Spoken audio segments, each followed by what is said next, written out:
and welcome to this week's episode of The Buzzer Race. I'm your host, Nikhil Ranjan. I'm your co-host, Alan Zhang. And for our guest today, we have Emily Lewis, who is the new NJCL Academic Contest Chair.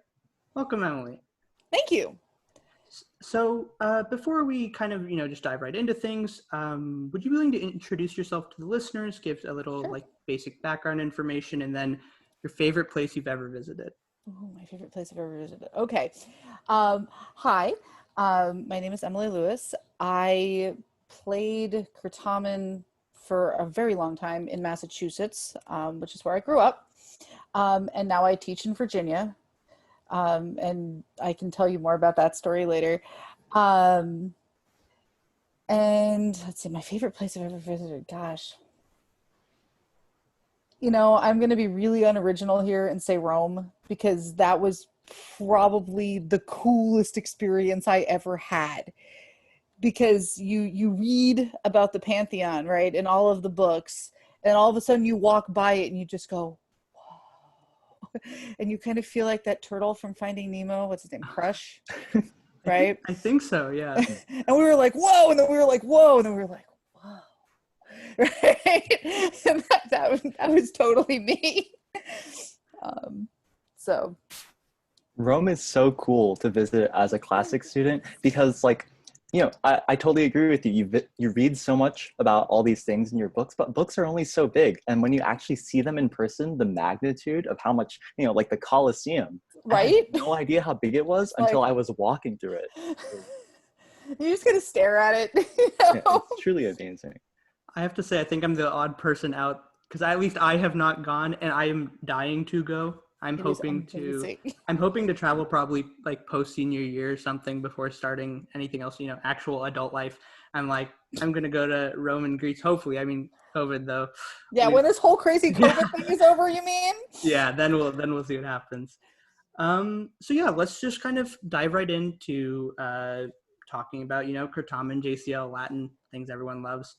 So our first kind of question is, how'd you get into Latin? Oh boy. Okay, so I went to a private school from 3rd through 8th grade. And there in 7th grade, you start taking Latin. That's just what you do. So it was interesting for me because I always loved mythology as a kid. So I was totally that kid with like the Delairs and, and my mother eventually had to set a limit on how many myth books I could buy every time we went shopping. Okay. So I connected immediately. I love language to begin with, but I connected immediately with Latin through the mythology. That said, when I transferred from Southfield Dexter, which is where I had been, to St. Mark's in Southborough, I placed into Latin 2. I said, cool, I'm going to take it. I only have to take up to level 3 of a language. That's awesome. And then I'm going to go major in physics in college. That was what I wanted to do. I wanted to work for NASA. I love space and all that it entails. And, I got there. And believe it or not, I actually used to be very shy and extremely quiet. I really didn't talk as a kid. And I walked into Latin class the first day, and my teacher was, if you've ever seen the Dying Gaul sculpture, he looked like that. Okay. And I walked into class, I was early, I was trying to make a really good first impression, tiny little freshman me in a Latin 2 class, right, with all these sophomores. And I smiled and I said, Salve, right? And he is facing the window and he turns around and just like big, huge gesture, and he goes, Salve, Roma! And I'm just like, oh my God, what have I walked into? And I mean, I soon figured out that he was one of those teachers that you would take Latin literally just to take a class with him. Nick Bunker, he teaches in New Hampshire now. And just amazing teacher. Like, he was one of those teachers that like you you didn't leave Latin after he got you. So that was sort of where I started. He left St. Mark's my junior year. And the school, in their infinite wisdom, decided that they were just going to quietly try to sweep it under the rug and replace him without a student on the committee. And that was the first time I think I ever raised hell, like really raised hell. Somehow it got around to me. And I just let the administration have it. And eventually they stuck me on the committee to shut me up, basically. And I'm sitting there in all of these interviews and the teachers just weren't kicking. I mean, they were so boring. And I said, in 11th grade, I'm sitting there going, I can do better. And immediately, all of my dreams of working for NASA went, completely out the window. And this is sort of where I ended up. And I decided I was going to college for classics, much to the surprise, I guess, of my parents. I don't think they really knew what to do with that. But they kind of just sort of, initially they thought it was a phase, but eventually they went along with it. That's super neat. I think there seems to be a fair amount of teachers in Latin who seem to have this impact on people where it's like you take the class maybe for some random reason and then they kind of pull you in and you're just like, I love it here. Like, yeah, I'm not leaving. Yeah, like this teacher's amazing. That's super cool. I'm glad to hear that kind of experience happened, because it with the current state of Latin and stuff and maybe where it's going, it's nice to hear that there were people and still are people who are having this kind of impact and aiming for that kind of impact with students. That's definitely the hope. Yeah, I mean, and it's sort of where, if you had a teacher like that, you want to be a teacher like that. Mm-hmm. Right? So it's hopefully a self-perpetuating thing. Yeah, no, that's, I mean, it seems to be working like that so far, and hopefully Good. It keeps going like that, because I think that's the way Latin kind of has to be, is you have people who are really invested and excited for it, and then students will naturally become just as excited. Absolutely.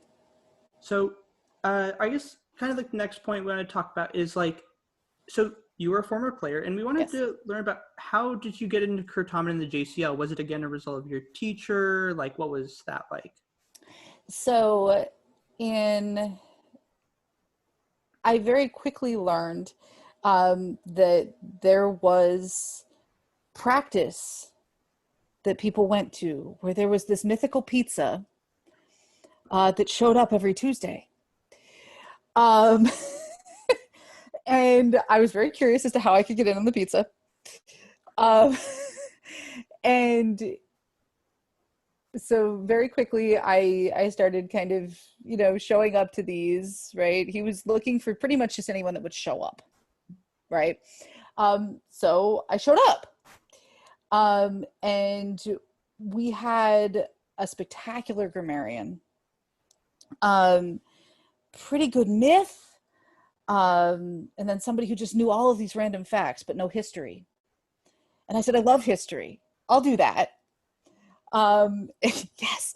And my teacher kind of went, okay. And he handed me Heichelheim. And this book is like a tome, right? It's like this thick, right? And once again, little ninth grade me is looking at this thing going, holy cow, now what do I do? So I took it home and I just sort of started going through it. I knew a lot of random historical facts, but I started to kind of stitch them together as a story. Mm. And when I came back the next week, I was starting to really get the questions after getting eviscerated by the upper level players for, the first week, and I came back and I'm like, no, I got this. Like, this is what I want to do. And I am a competitive person to begin with. So like, he totally seized on, here's a competitive person who loved to watch Jeopardy as a kid, right? That was totally my thing. My parents and I would watch Jeopardy and beat the life out of each other on it. So the idea of like buzzer game quiz bowl about something that I gave half a dang about was totally in it for me.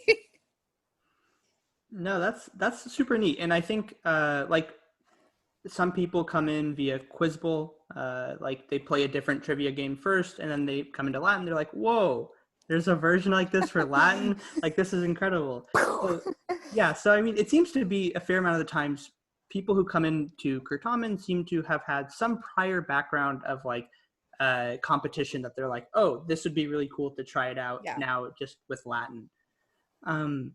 So what kept you in Certamen? I know it can be a pretty brutal scene for people. You can burn out pretty quickly from studying and competition.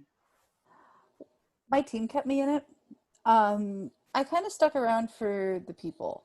Also the fact that there was always more to learn. There was always something, even when I was advanced and I thought I had it down. There would be a question that would come up and I'm like, geez, I've never heard of that. I would come out of tournaments with stuff written on the backs of my hands, like, I have to look this up. And I mean, there was always something else I could find. So I loved that I could learn more. I loved making friends with my opponents. Like there was always stuff that like people would go for. And I'm like, how did you know that? Like at that point, I never would have gone for that question. What was going through your mind when you jumped on that? And I mean, I made friends with lots and lots of people all over the country. And like I still am friends with them. It was crazy when I came back to JCL as a teacher. I'm sitting in the dining hall and I look up and there's David Jackson. And I'm like, oh my God! I hadn't seen him in how long? Right? So that's, you come for the Latin, but you stay for the people, I think. And that's always what I still try to encourage with my own students, like make friends with the people you play against, because that's also a great way to get better. I mean, you've played against these people, whether you won or lost to them, they've got something to teach you. And to me, Certamen, yes, it was about the competition, but it was also about, the learning. Like there was something out there that I could always take away from a competition. I didn't know every single question. And even if I got the question, there was always a fact in there that I was like, wow, really? All right, cool. That's new. And that went into my notebook. No, that's super cool. I mean, like, we now have the online environment where people are more interconnected than ever, as far as I'm aware. I think before COVID, I think the East Coast Certamen scene was pretty connected. You have the university tournaments and the like, but literally everyone west, so just the rest of the country was just and I had no idea they existed. Right.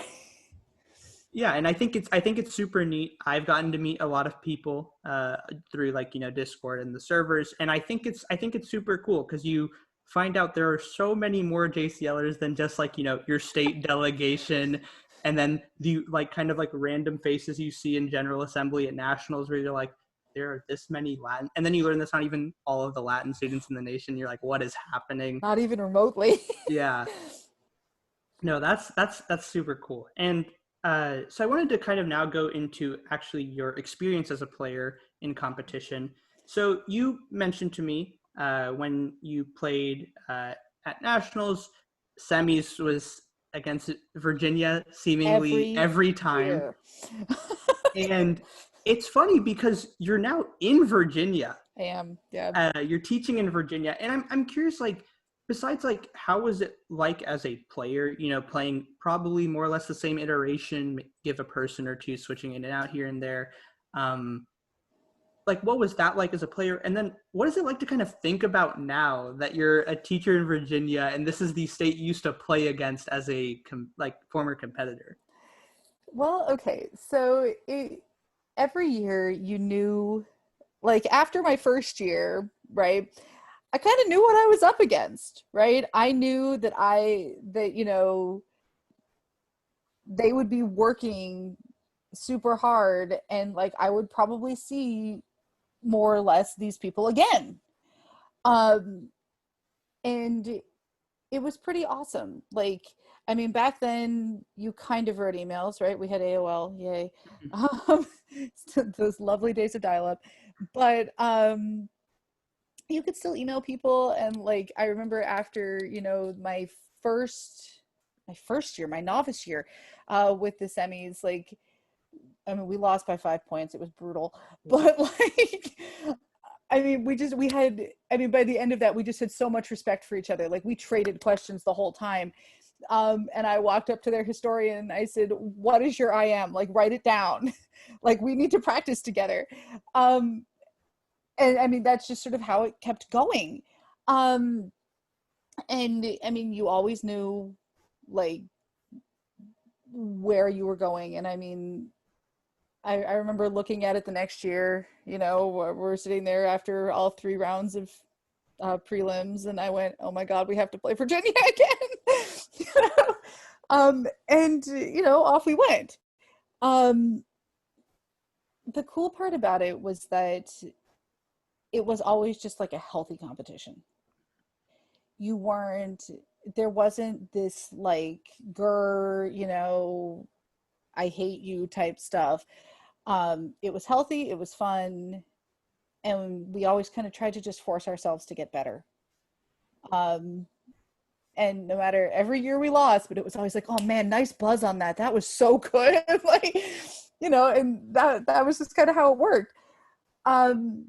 It's interesting being in Virginia now, kind of looking back on it, because now every year we've had to play Mass in the finals. And, you know, I mean, it's very much kind of I still kind of feel like it's sort of the battle of Marius and Sulla.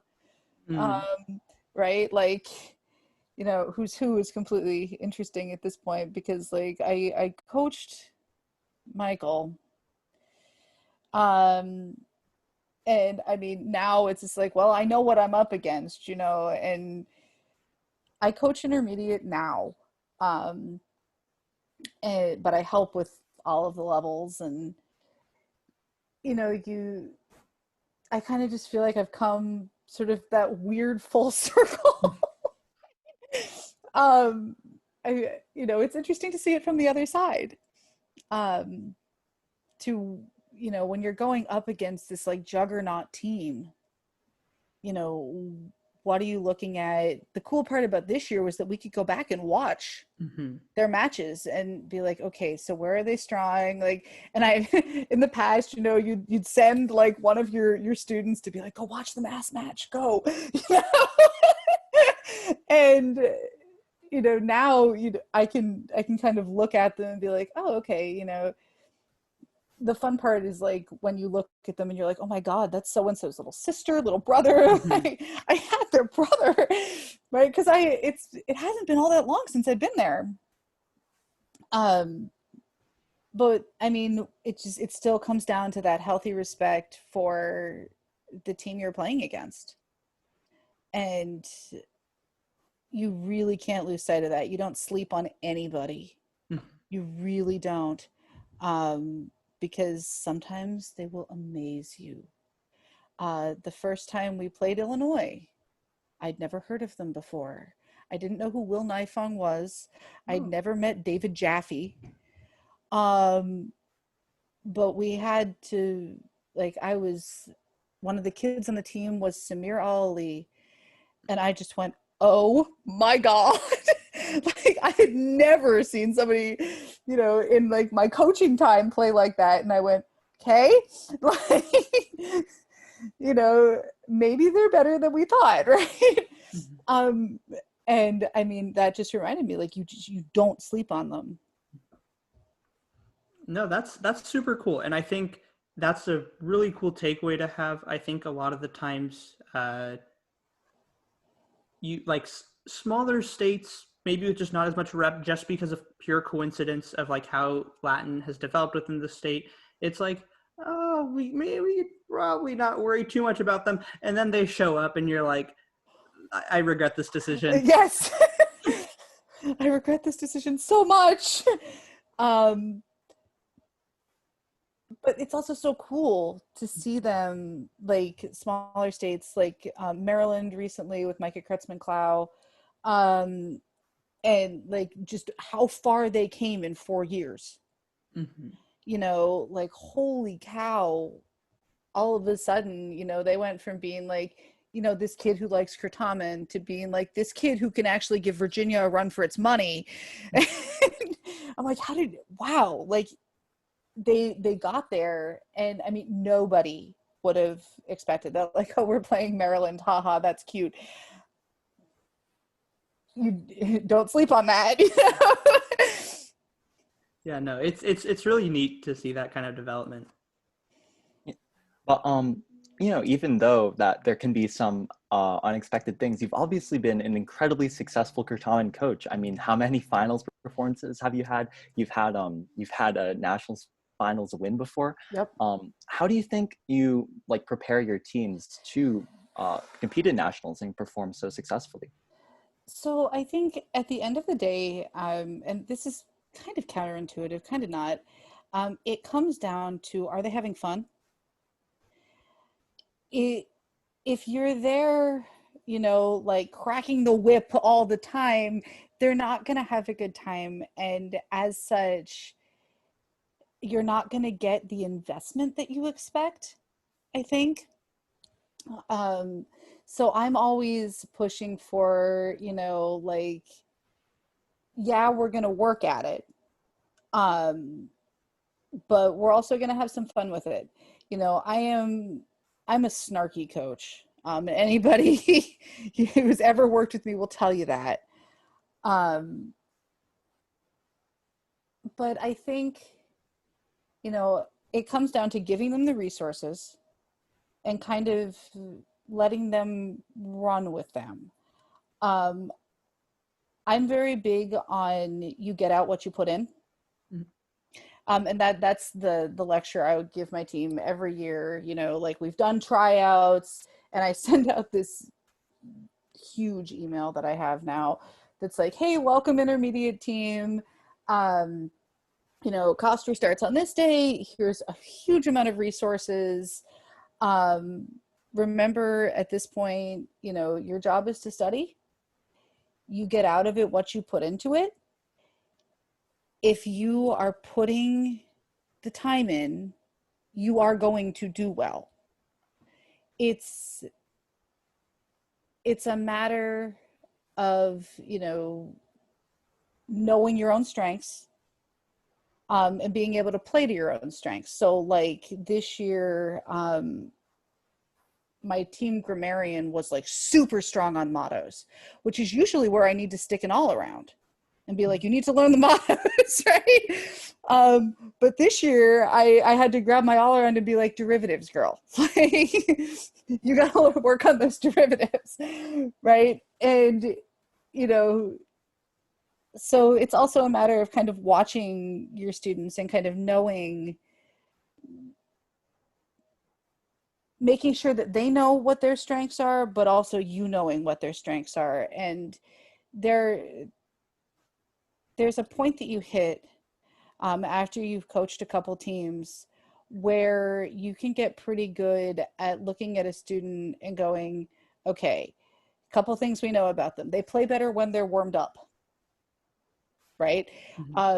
So rather than just sending them cold into the match, okay, we're going to meet an hour ahead of time and run around just real quick. You know, things like that. I think, you know, I've always been big on the team building aspect of it. And I think that also has a lot to do with it, because at the end of the day, Certamen is a team sport. It isn't for random players who know something. It really, especially now, the way that Miss Luongo has worked on like doing, you know, history questions in Latin, right? You need everybody on there. And I think, you know, building the trust, building the team aspect, knowing that when your teammate buzzes in that they've got this, I think that that's really what builds a success. And it also builds, you know, the fun and the camaraderie. And because at the end of the day, these are kids that are going to stay together for 4-ish years, hopefully, right? And, you know, by the time that they are seniors and advanced, you know, just kind of watching them and just seeing how much trust there is in that group of 4 people, it's pretty cool. And that's sort of always where I kind of look at it. Yeah, I think that's a super great mentality to have, because nowadays when I look at the really top teams, I'm always really impressed, not just by their own individual knowledge, but it seems like they're all really great friends with each other's, and they've known each other for years. And they don't just limit their studying and knowledge to Certamen specific things, but they seem to have a really vested interest in basically the whole classics world. And I know, you know, some people just try and study for Certamen, but I think the really successful people really have fun with it. And I mean, they do, and you see them kind of branch out too. And I mean, it's sort of a part of like knowing what questions to ask. Like, I did history. I am not a grammarian. I can't do fast grammar to save my life. However, I can be the person that says, hey, could you repeat that? Or, you know, just knowing off the top of my head, like, we're working on something and I'm like, does that have to be subjunctive? Just, you know, making the grammarian think it one more time, you know, no matter how much you trust them, right? And it's just, it's so, I don't know, it's so cool to just kind of see those really successful teams kind of gel, right? And I mean, that's the best you can hope for, as a coach, at least. One thing that I wanted to ask about was that you're primarily an intermediate coach, right? And at least in my opinion, and in the opinions of some people that I've talked to, intermediate is this, I feel like it's this really weird section of Certamen where novice, you know, there's a really standard curriculum that's pretty easy, and then advanced is everything, and then intermediate is kind of like, something, you know. How would you say that the preparation for intermediate is different from novice and advanced? And what do you think the transition from novice to intermediate and intermediate to advanced is like? So I love coaching intermediate, largely because it is that weird monster, and I feel like I've kind of figured it out. Because like novice, there's a very set curriculum, right? You're giving them the base, like this is how you play Certamen. There's like a very set amount of stuff you can ask about. Cool. In advanced, I feel like your job is to be a taskmaster, like learn this, you know, go, go, go. And I'm bad at that. I am absolutely horrible at, you know, coming down hard on people and being like, no. So in intermediate, I feel like I can always push my kids higher. I see what knowledge they come in with, which is usually whatever they have learned in novice and whatever they've studied that year. For example, this year, I had these, like, my historian this year, I don't know where she came up with everything that she had. Like, I felt like this girl had Carrion Scholar memorized. And I was like, okay, cool. Like, let's go. We can keep going up. We can build. and we can solidify stuff, go back, get down like the little facts, the things that, you know, you didn't quite remember about, you know, Claudius's reign, what made him special. I always find that intermediate is more about, you know, how much you can learn for the sake of learning. It's, you know, I mean, there isn't really a set of how high it can go. There are definitely sometimes that questions come up in prelims and I'm like, seriously? Like, what?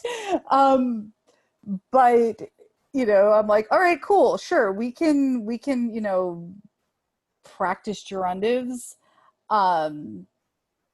You get kind of an idea of what it's supposed to look like. And a lot of it is just reading the questions over and over again. You know, like, I've read way too many years worth of prelims at this point. My mythology these days is terrible, but I have a pretty good idea of what'll come up. Like, there's usually a question about Atalanta, and they usually ask it by starting about her parents, you know, things like that. And I'm like, all right. So I actually can't play against my students anymore because I have the questions memorized too well. So I'm always like, I'll read. But it can be very nebulous, but I think that's also kind of the beauty of it. And if you get a really solid team, you can just keep going. And you know, if you do it well, by the time you give them to your advanced coach, they have this group of like rock solid players. And I find like a lot of the stuff that I work on, you know, is, you know, buzzer technique, you know, honing that skill. Like, all right, cool, you've got all this knowledge. Now, how do you use it?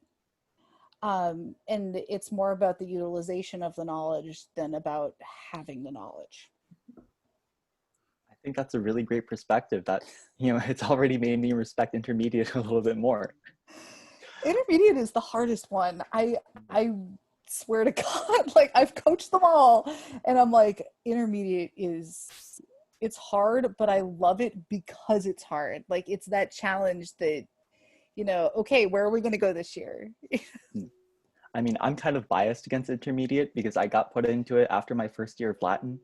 That's a weird story, but it was really weird. The week after learning indirect statement, being told, okay, this is how you form the passive periphrastic. You need to know this for nationals. You're going, oh my God. I didn't know what a participle was.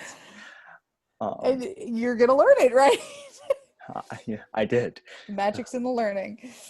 So one thing that you alluded to earlier that I kind of want to learn more about is that you started, you know, your coaching in Massachusetts and then you went to Virginia. How did you make that change and what was it like? Oh boy.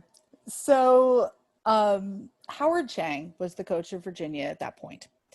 And we played against him a lot, pretty much every year. Came to be pretty good friends. We got to know each other pretty well. And he had tried repeatedly to get me to move. Like, you know, would you ever consider it? He asked, and I said, no. No, I wouldn't. And a job came open at Herndon High School in Virginia. And they were having a really hard time. They were a JCL powerhouse in VA. And they were having a hard time finding a JCL oriented teacher. And I had just left a job in Massachusetts. It was midsummer. I really wasn't quite sure where I was going. And I posted something about it on Facebook, which alerted Howard that, like, maybe he had a shot. So rather than him calling me, he gave my number to the teacher who was leaving, and she gave it to the assistant principal. So I'm running out the door to go to some event or another. I'm in like a dress trying to catch the bus in like the middle of Boston, right? Because that was where I was living at that point. And my phone rings and it's a 703 number, and I have friends down here, but it wasn't one I recognized, and I thought something had happened to one of them. So of course I picked the phone up, and it's the principal at Herndon High School. And I'm like, what in the heck? Like, where did you get my phone number from?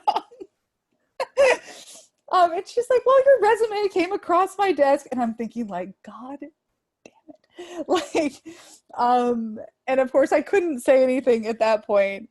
But you know, I listened, I talked to her. She was telling me all about the program. I was like, well, this actually sounds interesting. And then I'm like, well, I am about to get on a bus to go to an event. Can I call you back?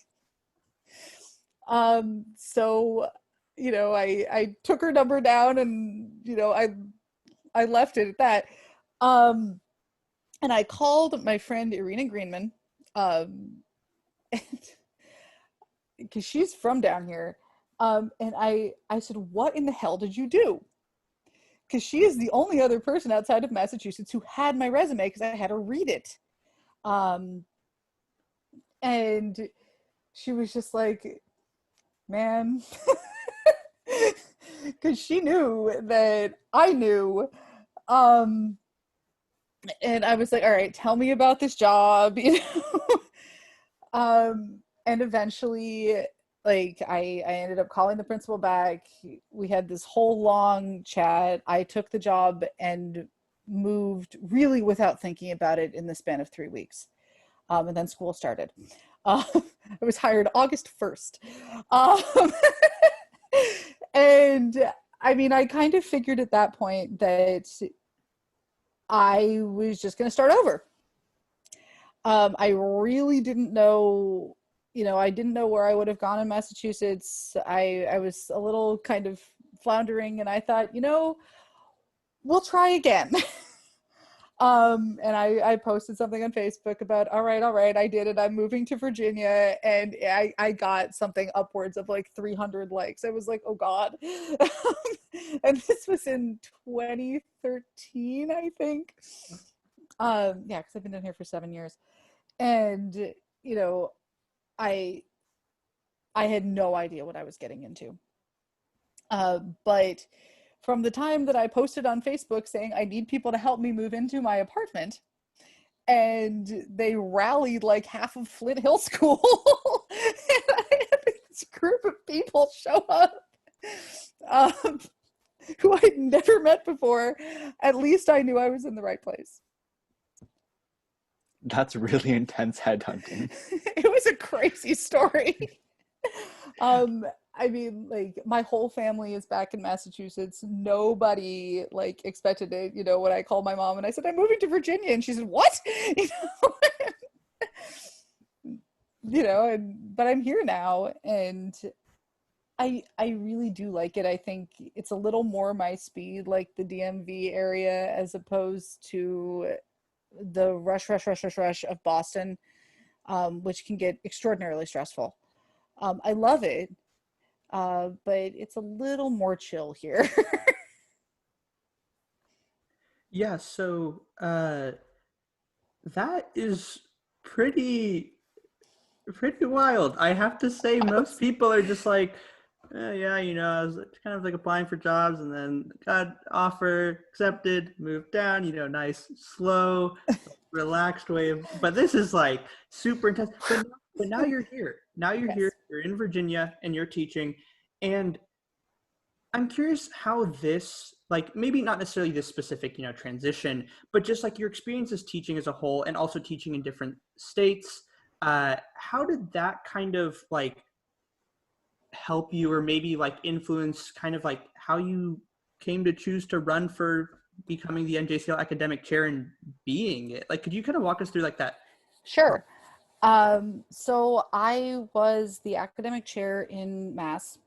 And then when I moved to Virginia, I actually said, I'm going to be really good my first year. I'm not getting involved in anything. No. and I'm at VJCL convention year 1, right, for me. And I was sitting there, it's about 8 o'clock at night, and I'm happily just guarding the Herndon table, right? Like reading a book. And that was the year that something had gotten messed up, and like they printed out the unproofread tests and the wrong key accidentally. It was a mess. But someone just comes up to me and it's like, hi, can I talk to you for a minute? And I'm thinking like, crap, what did my kid do? I'm like, sure. And I got ushered into a room with Susan Shearer. And she kind of hands me this test, and I'm kind of looking at it, because at that point I was kind of the ranking historian. Everyone else around was a grammarian or a mythologian, and I know where they got the idea that I knew history. I knew some of the teachers in VA, and they knew I was a historian. And so I started looking through it, and I'm like, well, this doesn't have a right answer, and neither does this. And I'm like marking stuff off with a red pen. And then I ended up sitting there hand grading 400 history tests with the rest of the SCL for the entire evening. I had to text my colleague. I'm like, sorry, I'm going to miss fellowship. I'm doing this thing. Either way, Susan Shearer spent the better part of the evening talking to me about my philosophy, about, being the academic chair. And I was very non-committal because I was like, no, I'm not going to do this. And then Adam Williams, who was the academic chair that year, moved to Florida or Arizona or something. He moved. Something like that, yeah. He left, and somebody needed to finish out his term. And no one was really stepping up. And Susan said, do it. And you don't say no to Susan Shearer. You don't. And I said, fine. And I've stuck with it. Academics is kind of my favorite position. I'm not really one of those people that likes to be like up in front of people, but like behind the scenes stuff, sure. I always love learning more stuff.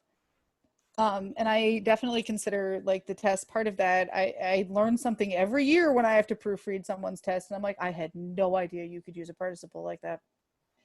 I'm like, I'm gonna go look that up, and there's me with Allen and Greno, which I am not amazing with, but it's so cool to me that there's always something new, right? I've been studying this language since I was in 7th grade, and there's always something new.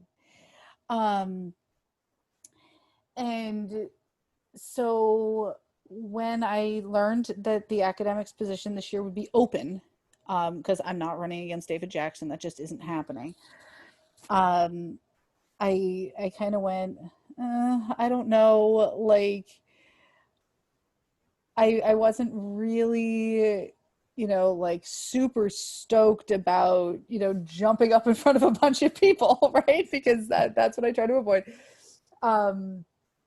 But between David Jackson, the outgoing chair, and Jenny Luongo, they both said, do it. I was like, okay, fine, I'll do it, and I, like, really without thinking about it, just kind of sat down and wrote the app and sent it in. I do think that the fact that I have done this academic chair thing in 2 states, 2 very different and very similar states, right? Because both states are academic powerhouses, but they do it very differently. And academics in Virginia is not the same as academics in Massachusetts, as I quickly found out down here. But I think, it gives a very it gives me a little bit more perspective when I'm trying to think about, new rules, new sources, new ways of doing things. Like, oh, in Mass they did this, in Virginia they did this. At the national level, maybe we could do like some combination of the two, and you get a little bit more of an equitable picture of it. so that you're not just, running off of like Virginia, because not every student is Virginia or what you would think of as Virginia. And not every student in Virginia is what you think of as Virginia. So you like getting it. I figured that at this point I was kind of in a position to put like some equity into it.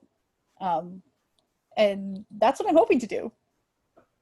Yeah. So that's very interesting. Again, it's kind of like, it seems to be these kind of like burst moments, but like, I mean, you're doing it. I mean, you're getting here. And so what I wanted to kind of now move into is the like kind of your thoughts, kind of plans in respect to the JCL.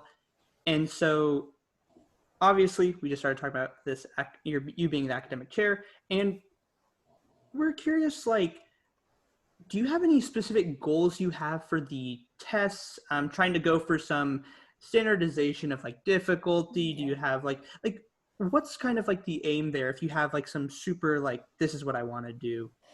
I'm definitely looking to, I worked a lot with Jenny, like right after I got elected, on trying to do more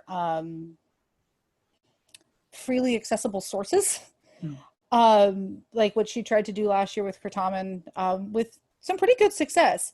And I grabbed her list and kind of worked with that a little bit. I do want to see if I can't open the source list up so that more people can get their hands on stuff.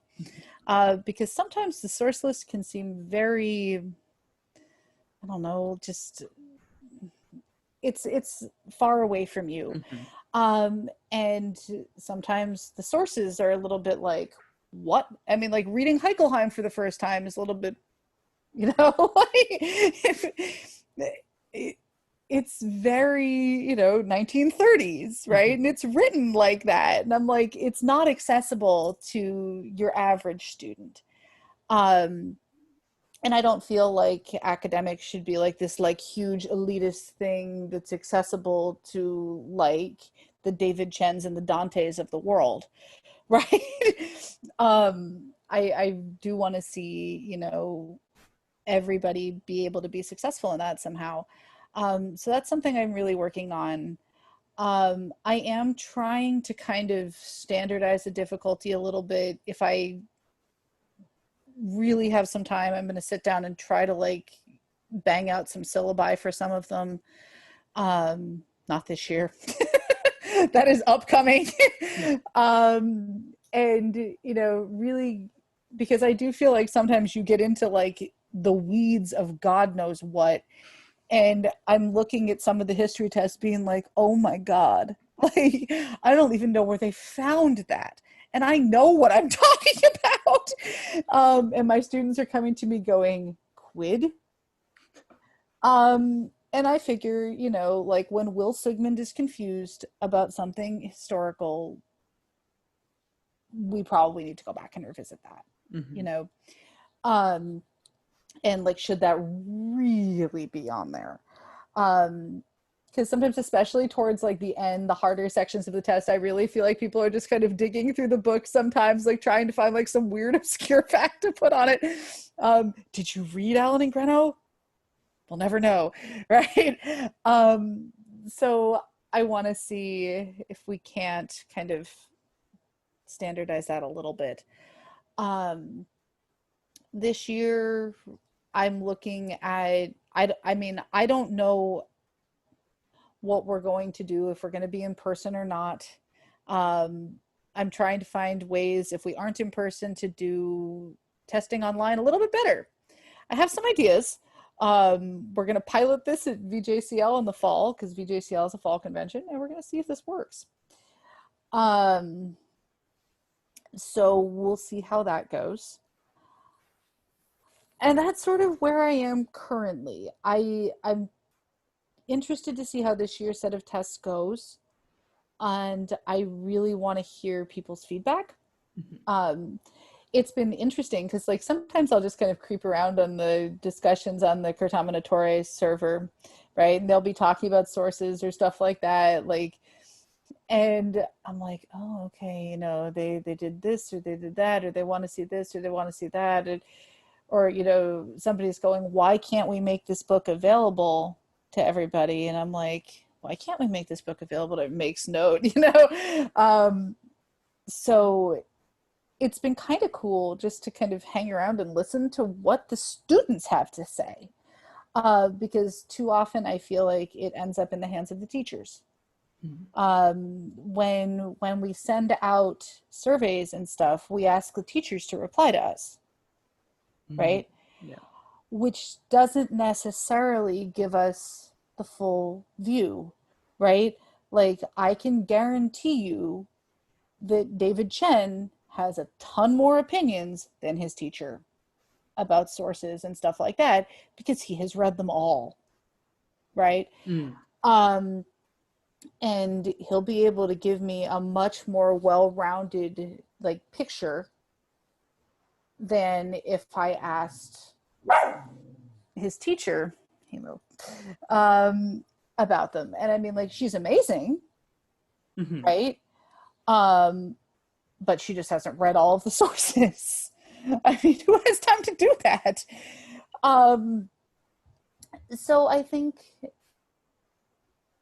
I'm hoping to get a lot more student input, and like start kind of talking to kids, you know, just about the test sessions. Like, tell me more. What did you study? Did you think it was too hard? Did you think it was too easy? Like, you know, I think that will be invaluable as we keep going.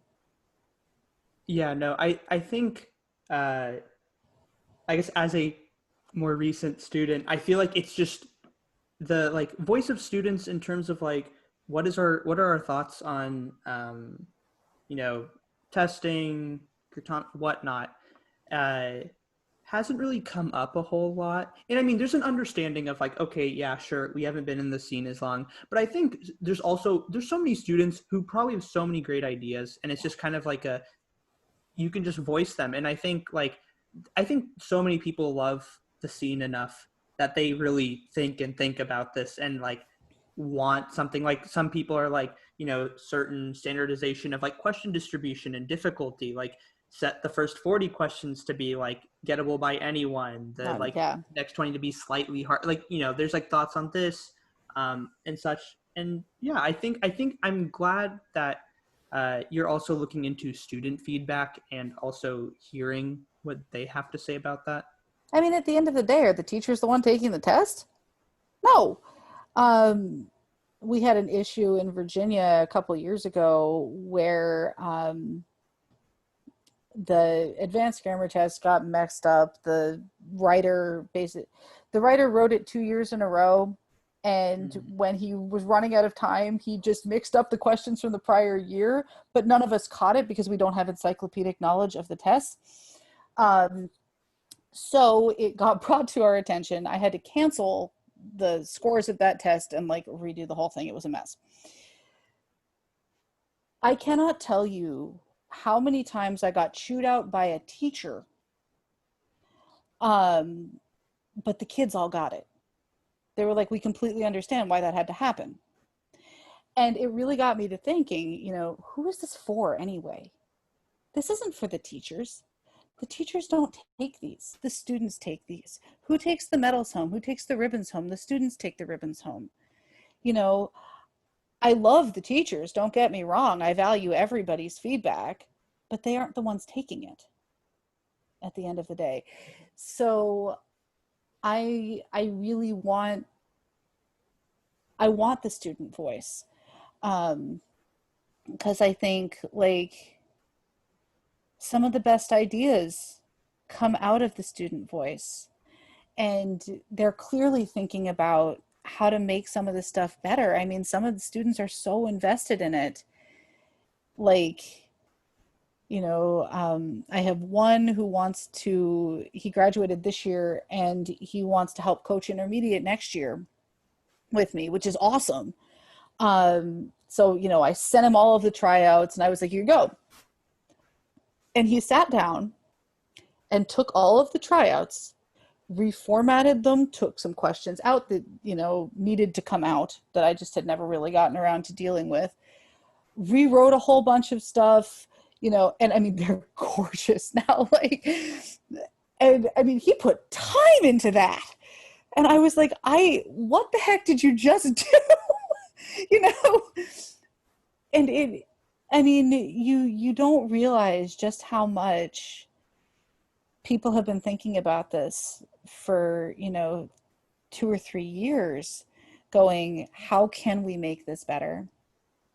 But we don't ask them, you know, and maybe it's time that we did. I think that student input is especially important now because, you know, the whole scene has been seeing incredible amounts of change, not even just, you know, with COVID and everything moving online, but I mean, like, Certamen questions have been changing a lot in the past couple of years. And I wanted to ask, what do you think about this progression in the Certamen scene? Do you like the changes that have been brought about, and like, what sort of direction do you want to see it going in the future? So I actually love them. There is much more learning Latin rather than learning about Latin. I don't know if that, I hope that makes sense. And I mean, like, it also means that, you know, your historian has to know a little bit of Latin. Your mythologist has to know a little bit of Latin. The team has to work together really well on those. I mean, even your grammarian knowing a little bit of history and mythology isn't going to hurt you either, right? Because at the end of the day, you know, the questions about history and mythology in Latin are the easier ones. So if you know that it's Hercules and you're the grammarian, well, you go in there anyway, you know, buzz in, say it.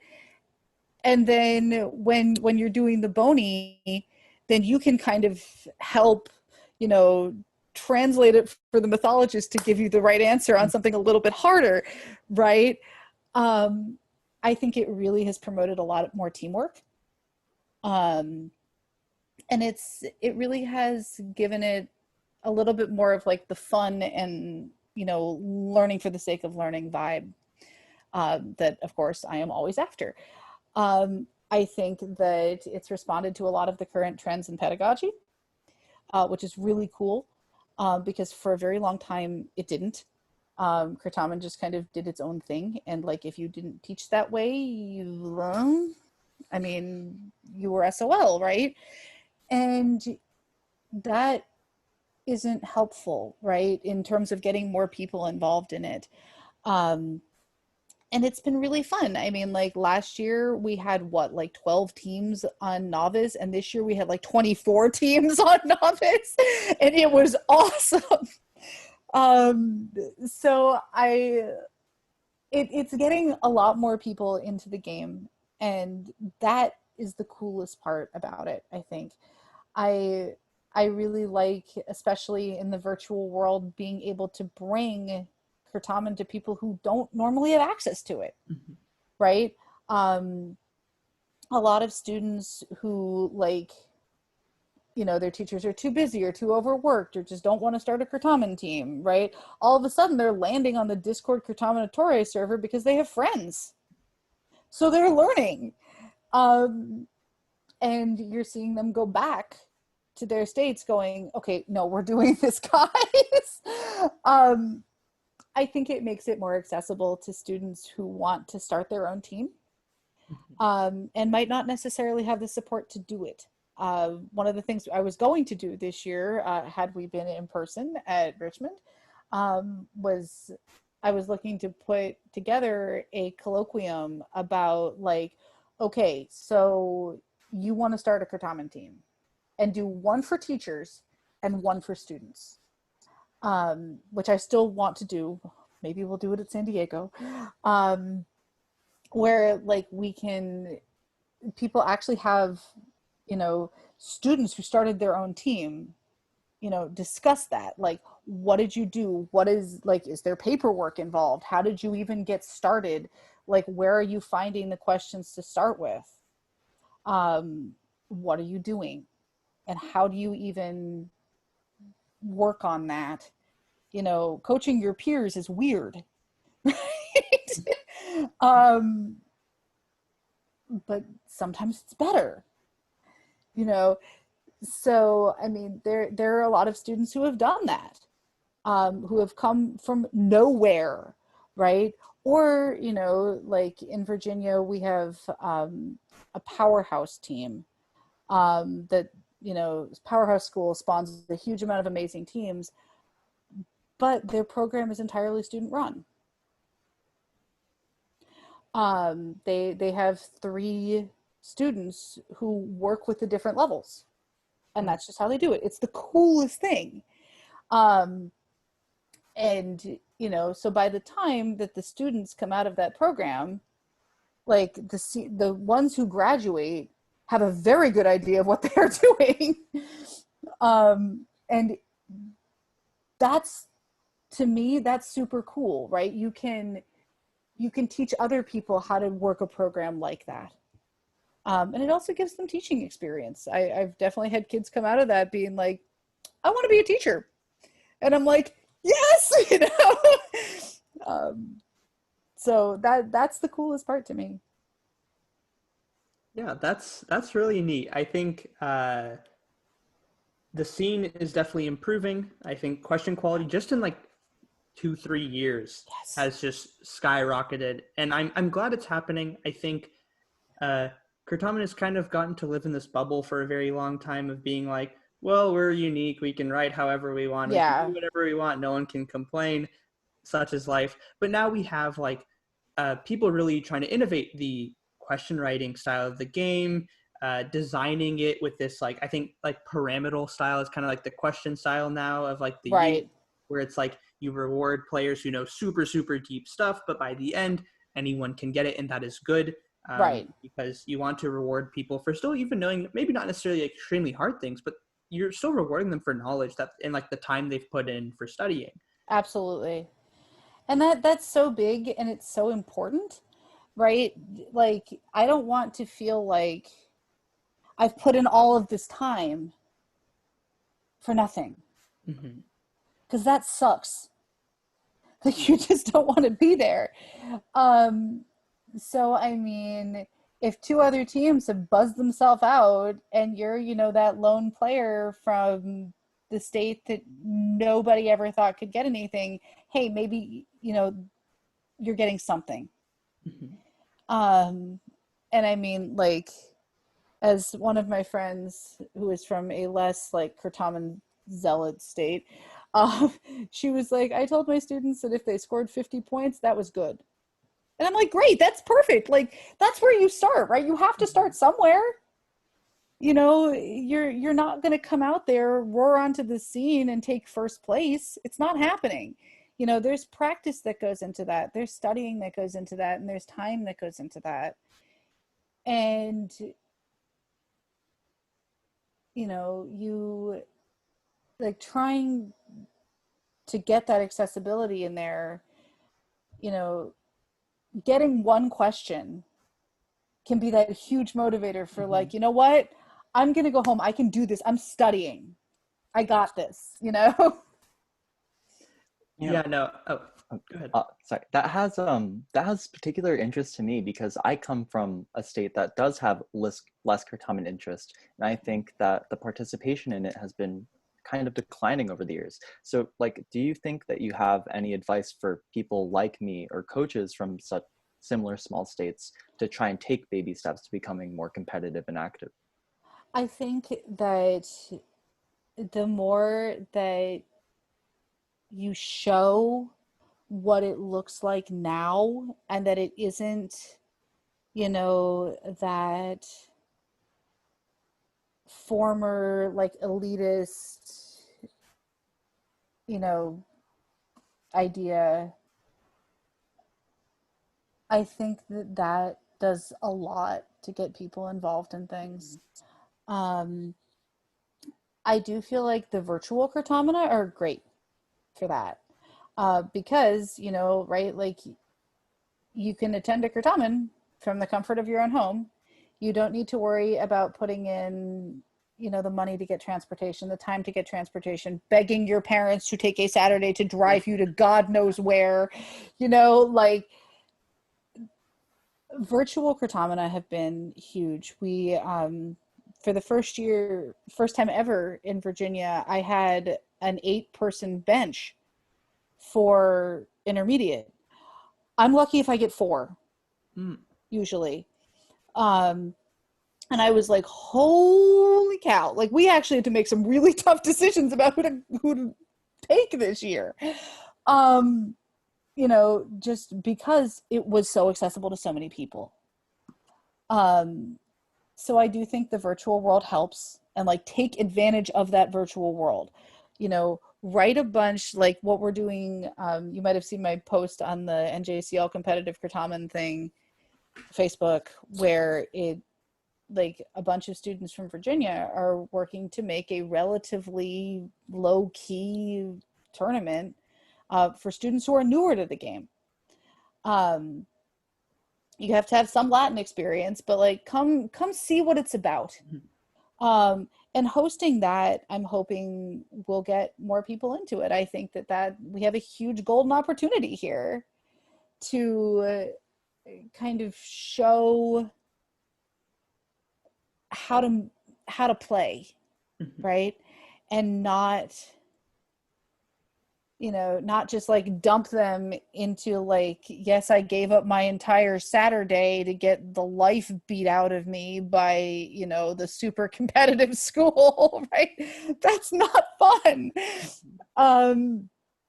The other thing we did in Virginia was we have 2 divisions now. We have like a competitive division and an open division, which works pretty much the same way that nationals does, right? Open Certamen, competitive Certamen. Like if you just are kind of playing for fun, you know, you want to come and have a good time, play open. If you are coming and you are out for blood, play competitive, right? So I think that helps out a lot too. Yeah, I hope that's helpful. Yeah, I think it's good that that type of event is taking place. I think right now the online Certamen scene has more or less seen just advanced tournaments pretty much because it's just what caters to the audience. It also allows for a much wider participation because if you have an advanced tournament, you can have novices and intermediates play. But if you do a novice intermediate, you obviously can't have like a third part of the scene, and maybe that's a bigger part and portion of like people play. So I think it's super nice to have that. I think it also introduces a lot of people because like right now, a lot of the tournaments are just kind of like you roll up and you more or less have the same experience of like, if you play against a decent enough team, you may just get beat out if you're new. Like you don't have the experience to like play against them. It's just time. I think the coolest part about the tournaments for the newer players is that I can rope some of the advanced players in and be like, moderate. And that's always fun too. I mean, that gives them moderator experience. And they kind of get to see, you know, sometimes I do feel like there's that phenomenon of like, you forget where you came from. And I always want people to remember where they came from. Because, I mean, we all started somewhere, right? You know, we all started with, you know, questions like, give the present active infinitive, which to us now seems so like, that's too easy. But I mean, for like the newer students, they're like, question mark, you know? And I think it's really helpful, you know, especially as the advanced students come up, you know, they might start coaching a little bit, helping out with the younger teams to realize, oh yeah, that's right. That's where they are. Yeah, I think that's a very good point. I think also it helps guide people when thinking about like difficulty. I think that's a big thing. Absolutely. And I think being like shown into like, oh, this is where novices and intermediates tend to be. This is where very new players tend to be. Yes. Like, I can totally understand. I remember when I was playing like very first time, I was like, who's Nero? But now I'm like, how did I not know who Nero was? Like, that's such a weird thing. But it makes sense when you like think about like exposure and stuff. So yeah. like, oh, go ahead. Yeah, no, yeah, I'm right there with you. Yeah. So I guess the last little thing is I mean, you obviously have so much experience and you've thought so much about the scene, and we're just wondering, do you have any like last advice that you would kind of wish that you had gotten either coming into JCL and Certamen as a player, as a coach? Like, do you have any like specific thing like, this is kind of what I wish I had heard? What I wish I'd heard? I guess my biggest pieces of advice are, you can do this. There are definitely times where you'll look at it and you'll be like, oh my God, that person is so much better than I am. But you can do this. You're here for a reason. You know, you have, anybody can get to the, you know, that point. It's work, it's time, it's effort, and remember that you get out of it what you put into it. And have fun with it. If there's a point where it stops becoming fun, it isn't for you. Because if you're not having fun, then why are you even here? At the same time, always challenge yourself, because if it's too easy, then why would you do it? So yeah, those are great words of wisdom. I mean, it really rings true though. I mean, like, if you're not having fun with Certamen, there's like a very low chance you're going to be as successful as you want to be. Like, every team that makes it to the top and wins is having fun. yes. They're also like best friends. Like, they are having a good time. Yes. They're not like angry. Yes. They're not. Yeah, they're not hand. like. Yeah, they're not like, you know, like just dead. Like, they're having a good time. And yeah, I mean, thank you so much. No problem. Advice. And I mean, this was so much fun. Thanks for coming on. I mean, you gave so many different perspectives and so many different thoughts I hadn't even considered before. Like, I mean, like, I would say I've been in the scene for long enough, or not like super long, but I've been here since like 2015, right? So about like 5 years now. I've thought and like, you know, been in it for a while, but like, there's so many little things I just didn't consider, and I'm really glad we had you on to give us these. It was so much fun. I had a great time. Yeah. So with that, that's the end of this episode of the Buzzer Race. Thank you, Emily, Thank you for so coming much. on. Yeah. All right. Take care. All right. Walete.